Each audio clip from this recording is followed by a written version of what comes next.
Well, greetings out there in YouTube land, and welcome to today's video in which we answer the question, do blondes really have more fun? Right on the heels of the blonde bassman video that I just posted, look what shows up. An absolutely immaculate late 63, early 64 Fender Bandmaster AA 763. When I first unpacked it and saw the black knobs, I thought, well, maybe those aren't original, because remember the knobs on that bassman, which was a little bit earlier than this, were white. But I did a bunch of research on the internet, and by and large, almost all of the 63 and 64 Bandmasters have the traditional black kind of witch hat Fender knobs. So with that said, if you're ready, we'll do our traditional approach here, which is completely disassemble and examine every square inch of this jewel inside and out, and then proceed to optimize it to where it will work as well or better than it ever did when it left the factory. If that sounds at all amusing, grab whatever type of alcoholic beverage is handy and get comfortable, because here we go. Externally, the blonde Tolex is absolutely beautiful. Darn near perfect. So is the grill cloth and the Fender logo. Looking here at the control panel, it's in beautiful shape. This is really a very, very fine example of the early 60s blonde Bandmasters. Fender Electric Instrument Company, what we all like to see.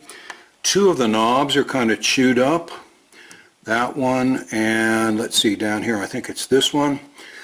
Unfortunately, these are the earlier knobs with the set screw on 10 instead of 1. I have some of the set screw on 1 knobs, vintage ones, but I don't have any that suit this, so I guess the knobs will just have to stay chewed. Okay, let's turn it around and take a look at the back. The back is just as nice as the front. I notice that the rear panel is missing. Maybe the owner just kept it, or it's been lost over the years. Somebody has installed a 3-prong plug. We can see the tube chart here on the right side with the stamp NA. Let's get a little light back here. Now, NA would be January of 1964, which agrees beautifully with the serial number on the chassis, which, as I said, is very late 1963, early 1964. We can also see that it's the earlier AA 763 circuit, not the AB 763. We'll check when we get into the wiring of this to see which it really is. You can't always trust the tube charts when it comes to the circuits, but you generally can trust them when it comes to the dates. The view inside here of the chassis and transformers is just as impressive as the exterior. Everything is clean and shiny. This is truly a well-preserved example. This ought to be a real pleasure to work on. Along with it came the full tube set and all the shields. Okay, so let's take a look at the bottom where it has some special hardware so that it can attach to the bass speaker cabinet.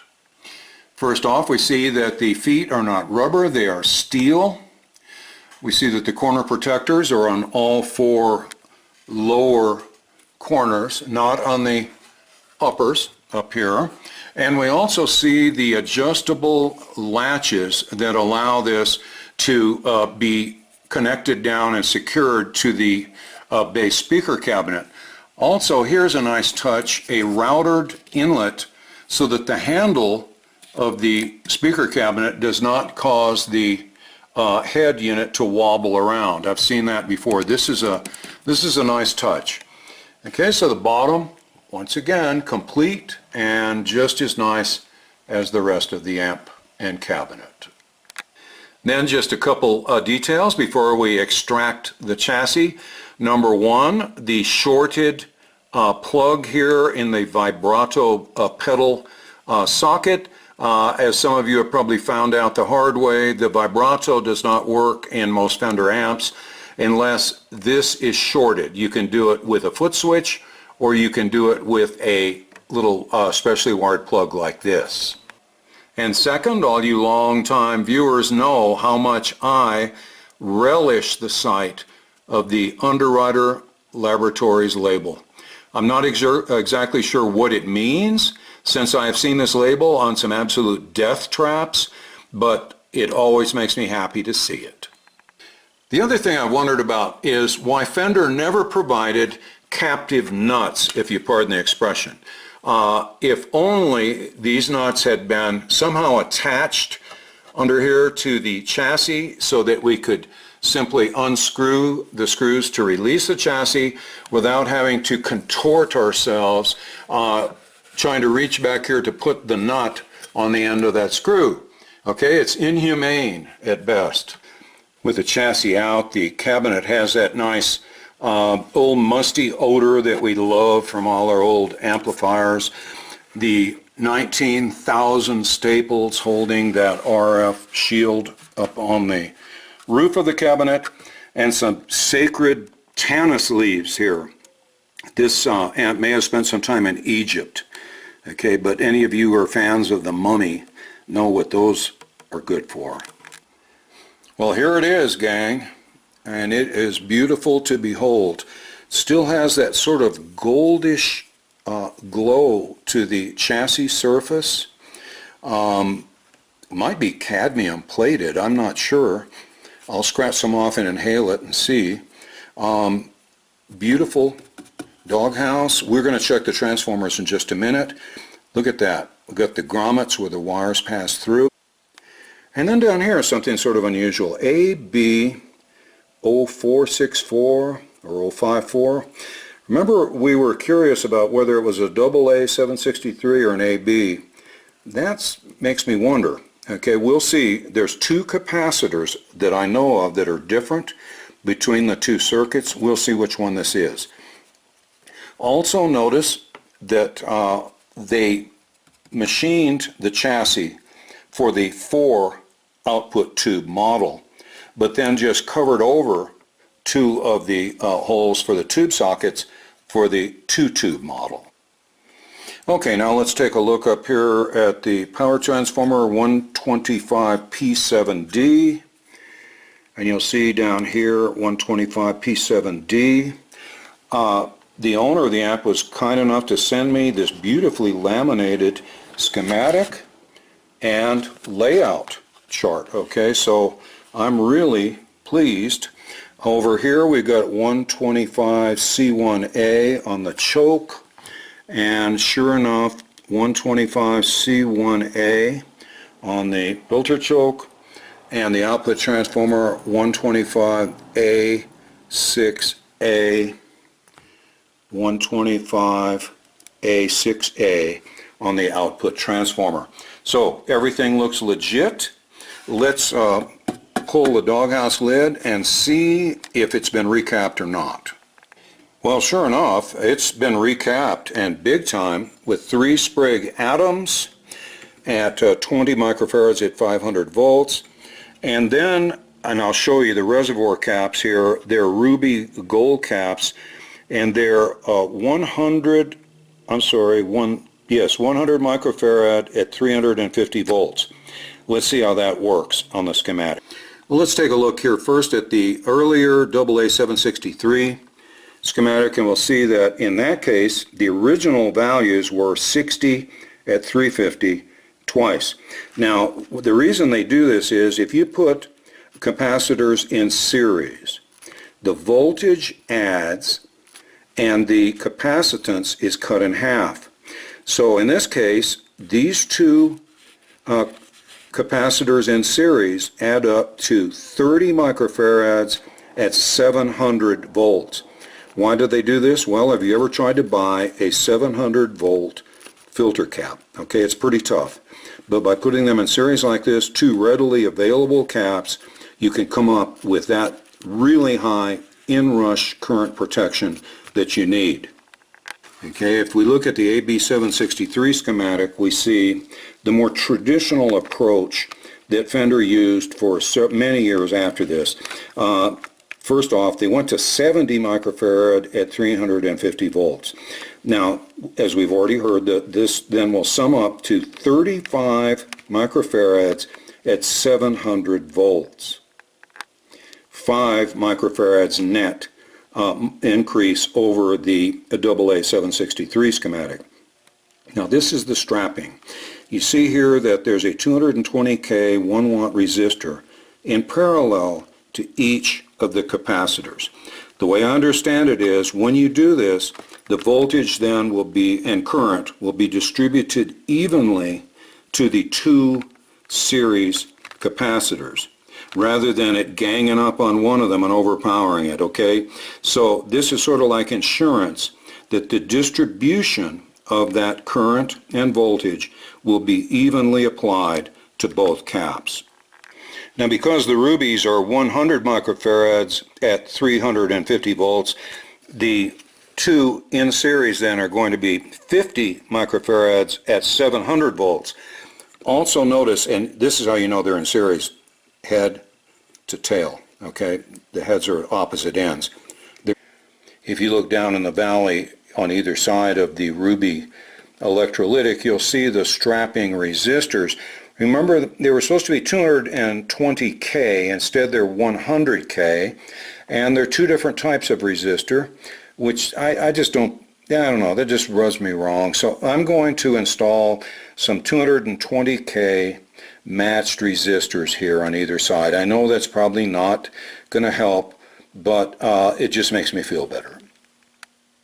And there are the 2 220K strapping resistors soldered in place. Okay, now let's flip this jewel over and take a look at the circuit. Before I do, I just want you to burn this number into your memory, 125P7D, because before this video is over, you're going to see that number again, okay? Keep it in mind. Well, the circuit looks really nice. It has had a fair amount of work done to it. We'll check that out. I see the 3-wire power cord with the chassis grounding green 3rd wire. See that the bias voltage supply has been rewired. Okay, we're going to check into all this in detail. Oh, look here, a adjustable bias pot, very much like the one I put in the basement. Look down the line here. All these potentiometers look really nice and clean. And if you notice, all the caps are blue molded. Okay, which I don't think is normal. I wonder if somebody went in here and had NOS blue molded caps that they used to replace Astrons. I don't know. That's something I'll have to do some research on. Some of you out there already know the answer, I'm sure. But I do see that they've changed the cathode bypass caps. Okay, and looking here, tube sockets all seem fine, and they did not bypass the polarity switch. I think they left it in, but they sort of eliminated its ability to make any switching. Okay, because I noticed that bottom lug is not in use. I prefer to just completely bypass this thing. Okay, it's just one more problem that's waiting to happen. All right, and once again, metal film resistors in here for the screens. I tend to prefer to have them outside of the tube socket, out here where they're not in the tremendous amount of heat that's going to come up from the tubes and cook them. But metal film resistors can tolerate heat quite well. Okay, let's take a look here real close at the circuit and see if we can figure out if it's a AA or an AB 763. You know, it really doesn't matter, but I can't help but do a little investigating to see whether this is the AA schematic, which has a 56K cathode bias resistor, whereas the AB schematic in that same position has a 100K resistor. Let's come over here to V3. We come over here to the cathode bypass cap and we see 56K. Okay, that would indicate AA 763. And the other variation here, it's 22K on the AB feeding the long tail pair. On the AA, it's 27K. So we look in here and this is the resistor feeding the long tail pair, and as luck would have it, it's 22K. Okay, which then agrees with the AB. So, you know, nothing definitive. In one respect it's AA, the other it's AB. So let's just move on, okay, and leave that final determination to the gods.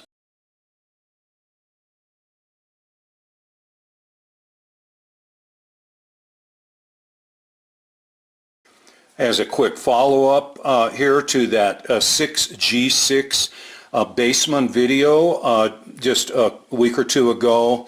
Remember we had no transformer lid? Well, now we do. We got a cover for a transformer, and it says 125 P7D, whereas the 6G6B, which is the circuit that this now is, looks for a P7A, and I'm not exactly sure what the difference would be, but it's a little too shiny right now. I'm going to, instead of painting it, which really isn't right, I think normally they have a black oxide coating, I'm going to use some gun blue and try to sort of mellow it out. Let's see how that works. Now, as you can see, the gun blue gives it sort of that flat black oxide appearance, which is really appropriate for the old transformer covers. I'm going to keep adding more and more till I get a fairly uniform coating. And this is not paint, okay? This is not going to scratch off or be subject to chemicals or anything like that. It's actually the metal surface itself, okay, which is the surest way to do this. Okay, now we've got that kind of a bluish black look that you normally see on these old transformer covers, so I'm going to rinse it off with water and then clear coat it with a matte clear spray to sort of freeze it so that it won't rust or change over time. Okay, here it is all rinsed, and I used the blowtorch to heat it, to dry it. Now I'm going to spray it with some matte clear. And here's the finished product. You see we've got that slightly glossy transformer black look here, and numbers are still clearly legible. I sort of antiqued the screw heads also, even though they're not the right type of screw heads, they're still sort of at the same type of finish as the cover, so they won't draw a lot of attention. Okay, so that's it. All we need now is that one white knob right here, and we're set. I'm going to send this back to the owner, and hopefully he'll be able to turn up the white knob if I can't. Okay, so that's it. We're finally finished. Thanks for watching. I made the mistake of asking Jack to help me open the box that transformer cover came in. I also made the mistake of telling him that it may be his latest shipment of catnip. As you can see, you don't want to get between Jack and his latest shipment of catnip. Now, looking in here at this circuit, you're probably wondering, why was this amp sent to me? High-grade tubes, good quality work and components. What could possibly be wrong with this thing? It doesn't need to be recapped. The resistors that were changed are generally with metal films. So why was this sent here? Okay, fortunately, the owner sent a letter in which he describes the problems in great detail. Let's take a look at that letter. Here's the portion of the letter that relates to the specific problems. It says the amp has been to several amp repair stations in the past few years. I don't think any of them used an oscilloscope to analyze the problems. Well, we've seen that a bunch of work has been done on this circuit, and it was well done. Good quality components, the filter caps have been changed, and with good quality ones, but apparently the problems still persist. And those problems are a sudden jump in volume in the normal channel and static on most pots. That sounds just like the tube socket needs to be cleaned and the pots need to be cleaned. But you would have thought that the previous repair people would have done that. And now the plot thickens. Okay, a lot of static, popping, and hum. After each repair, the amp played nice for anywhere from a few weeks to a few months. Then the issues returned. Well, to any repair person, this is the worst nightmare you can imagine, because you can fix this thing to where it is dead quiet, send it back to them, and then in about 2 months, everything goes to hell.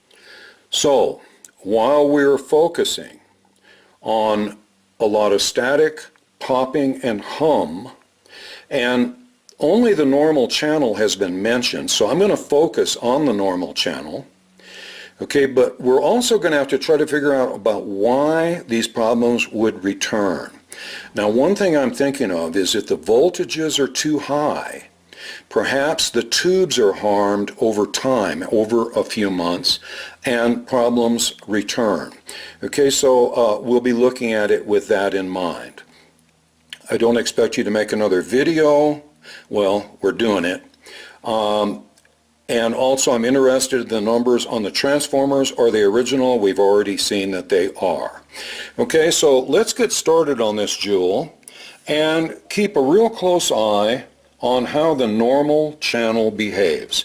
Of course, we'll be looking at the vibrato channel too, but we need to kind of focus our attention, I think, at first on the area that apparently has been giving the most problem. Well, I think it's essential before we do too much speculating that we actually hear it for ourselves. I'm assuming before it was sent, it must have been really acting up. Okay, so hopefully it will have all its symptoms right now when we test it. I plugged it into the current limiter. I have the Eurotubes bias probes under each of the 6L6GCs, and I'm going to switch this jewel on and let the tubes warm up, and then I'll kick it off a standby, and we'll see. Hopefully it's just going to be... Okay, I think it should be warm enough. Let's flip it. You could hear in the shop speaker the little pop when it came on. So let's turn up the normal channel volume and see what we think of the noise. Okay, I'm up to 10. Plugged into the shop speaker. Let's go over and listen.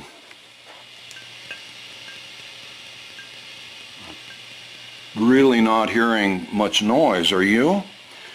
Well, let's see here. Let's turn that all the way down. And let's turn up the volume on the vibrato channel. Oh boy. Big time.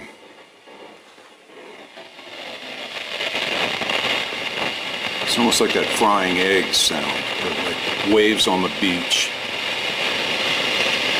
Boy, it's there for sure.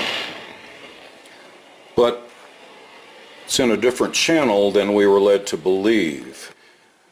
Now, to be honest with you, at this point, I'm about 90% sure I know exactly what's wrong with this amp, and some of you out there in YouTube land do too.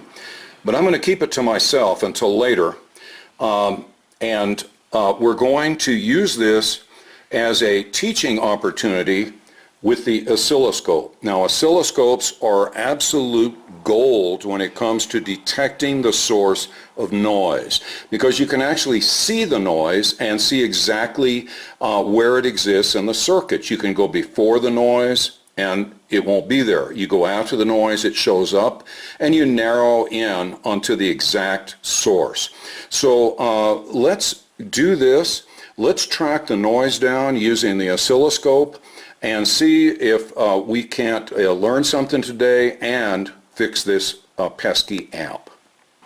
Step one, I've hooked the oscilloscope probes up to the grids of the output tubes. Let's see if the noise is being injected into the tubes from earlier in the circuit, or if the noise is arising after the output tubes. As you can see, the amp is on, and you can see the plate current and plate voltage in the output tubes.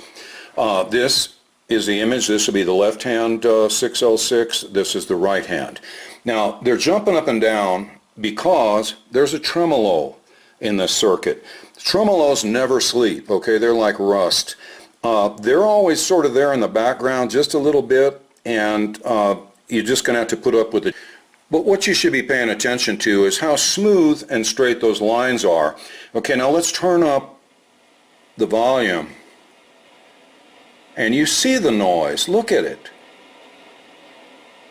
To me, it looks like it sounds. Okay, it's just a mess. And I think if we leave it to where the amp warms up, it'll probably get even worse. But it is coming in from the phase inverter evenly to both tube grids. Okay, so step one then, we know that the source is before the output tubes. Next, let's come down to this point right here, where we're feeding the signal into the phase inverter. Is the noise originating in the phase inverter? If so, when we check here, we'll see no noise. And if we do see noise here, we know then that it is being created here in the vibrato preamp stage. So let's see what we find. Here goes the volume. And one of the probes is still on the output tube. Now it's getting amplified, so it's going to be greater amplitude here in the noise. But you can see a whole bunch of noise is going into that phase inverter. Okay, so then we know that it must be originating in the vibrato preamp section, which includes this tube and these components. Well, now let's take a look at the second triode here of the Vibrato 7025, and let's hook on right here to the wiper of the volume control and see if the noise starts back here. If so, we'll see noise, or if the noise is between the wiper and our original connection point, which is right here. In other words, is it the second triode or not? Okay, the oscilloscope probe is connected to the wiper of the vibrato volume control. Let's turn up the volume and see what we see. Well, I'm seeing that the noise is reaching the 6L6, but there is no noise. So what does that tell us? The noise is originating between the wiper of the volume control and just after the 0.1 microfarad coupling cap. That tells me that it is probably a problem within the tube. Okay, before we just condemn the tube though, let's replace the two carbon comp 100K plate resistors, one for each plate of that 7025 preamp tube in the vibrato section, okay? Look, what if that 100K plate resistor is feeding noisy B plus in here to the plate? Okay, it would go both directions, and maybe that's what we're hearing. Okay, so let's change out those resistors just to eliminate probably about the last possibility besides the tube. Okay, I went ahead and replaced both of the plate resistors with flame-proof 1 watt 100K plate resistors, and I even replaced the 100K resistor that feeds the tone stack. Okay, thinking maybe it could be causing some disruption. Okay, so now let's go back to our position here after these resistors and see if we notice any improvement. Now if there's no noise on that upper tracing, then the plate resistors fixed it. Let's see what happens. Nope, still noise. Okay, gang, that leaves one possible culprit. Something's going on in the second triode that's generating noise. What's the easiest way to tell? Let's just switch tubes from here down to here and see if the noise follows the tube. Okay, the tubes have been switched, and I am connected with the oscilloscope probes back to the 6L6 grids, because after all the amplification that's taken place, that's by far the most sensitive place to detect noise. Okay, I've got the dual trace here. Let's see when we turn up the volume in the previously troublesome vibrato channel, do we still see that same terrible noise? Okay, I flipped on the standby switch and we're back to our little jumping bean traces here, but let's see if they show any noise. Well, if they do, it is tiny and inaudible. Let's see what happens when we turn up the volume though in the previously quiet channel, and the one that the owner of the amp said was causing all the grief. Well, I don't think we need a PhD in oscilloscopeology to know that the sound, the noise, traveled with the tube. So it is a bad 7025. How did I know that from the start? Well, because it's the only component in the amp that could change place between the time that the owner had it and I had it. The tubes were pulled out of the amp, and when I put them in, by coincidence, I put them in reverse order. So the noise then moved over here to the vibrato channel. That's the easiest way to tell if you have a bad tube. I tell viewers all the time, you hear noise, start switching tubes and see if the noise follows the tube. In this case it did. Okay, this could have been a real quick fix as far as the noise goes, but I really couldn't resist showing you what a great instrument the oscilloscope is, because there's no other way you can go through the circuit and chase the noise down like you can with one of these jewels. Now I think the final step should be, let's get that stinking noisy 7025 out of here and put in a good quality quiet tube. I have a feeling that that tiny bit of noise we're hearing over here probably came from that bad boy right there. So let's put in a good tube, double check our tracings, and see if we haven't cured the almost incurable noise problems that this amp seems to have had for a long time. Okay, here's the culprit. It is a 7025, and I labeled it with what it is noisy, okay, so it couldn't get mixed in with any other good tubes. I have installed a Mullard replacement back there, which to me is about as good as it gets. Let's do just a final check and see what our grids of our 6L6s are getting as far as good clean signal. Let's turn up our normal channel volume to 10. I sure don't see any noise at all. And the acid test, the vibrato volume up to 10. Nothing. Dead quiet, as you can tell. Speaker is as quiet as it gets. So I think our noise problem is solved. Okay, now it's time to move on to just a sort of a tune-up on the amp of all the sort of old or possibly weak components to replace them and make the amp work just as reliably and sonically wonderful as can be. Okay, so when we send it back to the owner, it should give him good service for many, many years. You know, one thing I'd like to check before I move on is what is the plate voltage on this triode? If it's really high, maybe that contributed to some sort of harm that may have occurred within the tube. Okay, so I've got the probe here on the plate. Let's turn on the amp and we'll see we're pretty darn high. 312 volts, and it should be 275.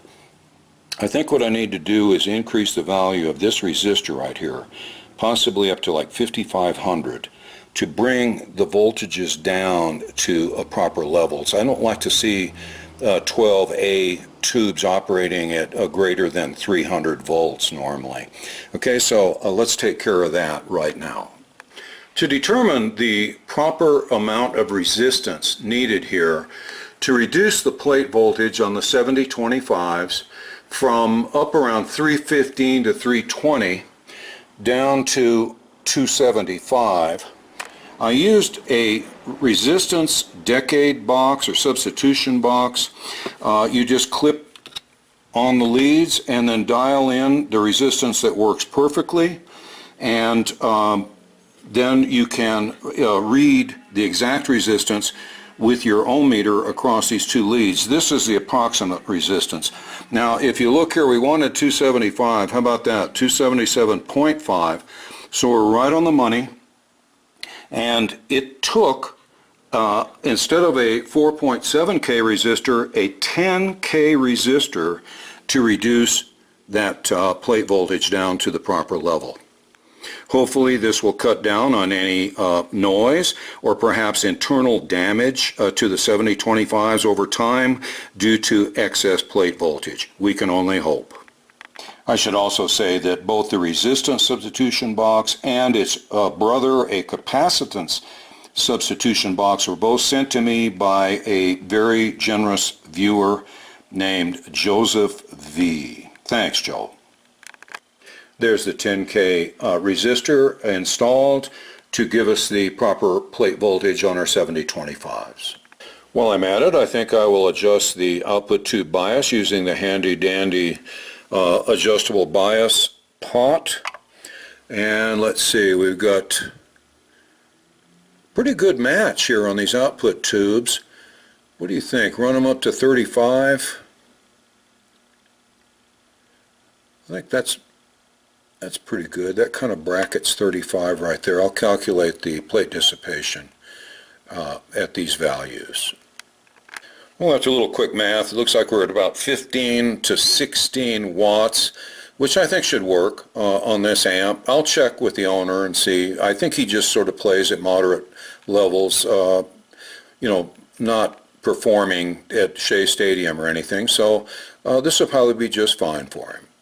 Just for symmetry's sake, I changed the two 100K plate resistors on the normal channel 7025 to match those that I changed on the Vibrato channel. Now let's change that puny diode out for a much better one. There we go, and it's oriented with the band toward the metal film resistor. And the negative DC then will come out this end and go on to bias our output tube, so we know that it's in the right position. You really don't want this to fail, because you can imagine what would happen if you lost your negative DC bias voltage to your output tubes. It would not be a pretty sight. Okay, so it's always best to replace that. I also replaced the two 1 meg ohm resistors in the long tail pair phase inverter with a larger, more robust and more precise resistors. Because I noticed that the Vibrato volume pot was a little bit scratchy even after being cleaned twice.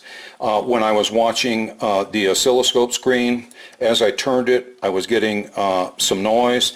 I replaced it with a 1 meg audio taper pot. Okay, let's do a final shakedown test here. I've got a 175 hertz tone coming in. You can hear that volume is dead quiet in operation.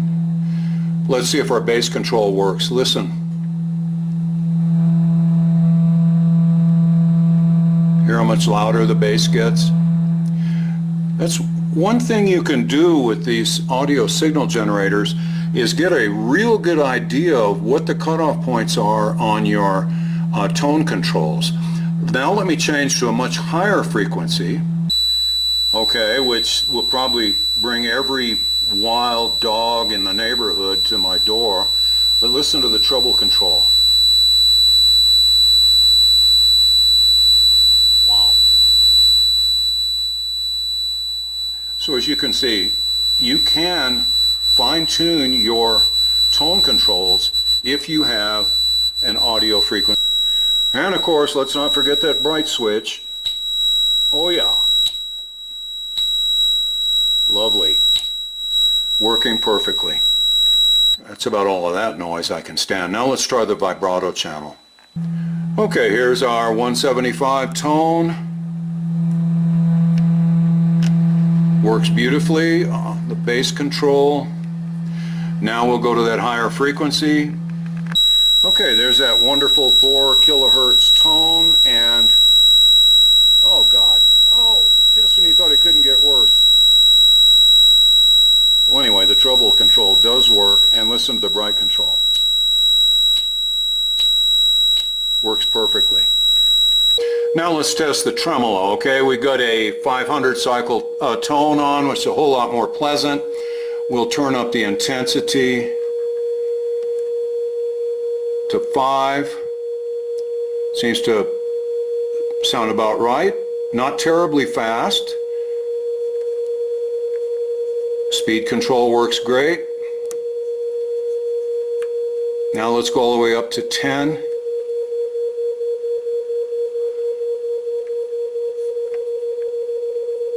Sounds like a fine working tremolo to me.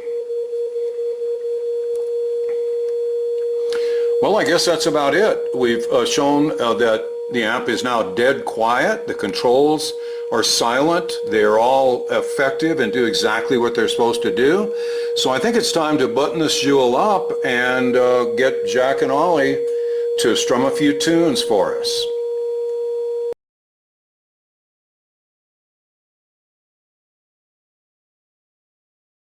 Well, it's time for Uncle Doug's Tech Tip number 9812. I recently bought a Fender-like Footswitch for a customer amp. And when it came in, nothing was working right. So first off, I labeled the two RCA jacks, tremolo or vibrato, and reverb to make sure that they went into the properly marked outlets here on the back of the chassis. Then when I looked inside, it occurred to me that the whole thing had been assembled and wired backwards. So let me explain. The reverb wire has to be shielded because it contains signal. So they had labeled the unshielded wire as reverb and the shielded wire as vibrato. Now you can undo the wiring and reverse it. In my case, I just unscrewed the switches and flipped them over so that the reverb switch now has the shielded cable. Okay, otherwise you're going to get a horrendous amount of hum. Next, there still was some hum, and it occurred to me this is like a big antenna, so I ran a ground from the shield, right there you see the little copper shield, down here, and I sanded off a place and soldered the other end of that ground. Now this is a shield, the reverb wire is a shield, and when it comes into the back of the amp chassis, the signal has been shielded the whole way. Now it's dead quiet and works perfectly. But if you didn't know better, you'd think you're either going crazy or had bought a defective part. And you did, but it's easily fixed. Alright, we're all set up here in the workshop, ready to go with the Shure M57 microphone, the 12-inch 50-watt Jensen speaker, and we'll start out with the Fender Bandmaster in the normal channel. Then we'll shift over to vibrato, and finally we'll do some tremolo demo. Okay, so let's get started.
guess that's about it for this video on the 1964 Blonde Fender Bandmaster that just won't stay fixed.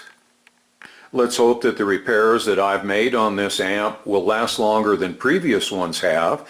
But I'll tell you what, if I hear from the owner that it's acting up again, or if he sends it back for re-repair, I will let you know, and we'll see what it takes to fix it again.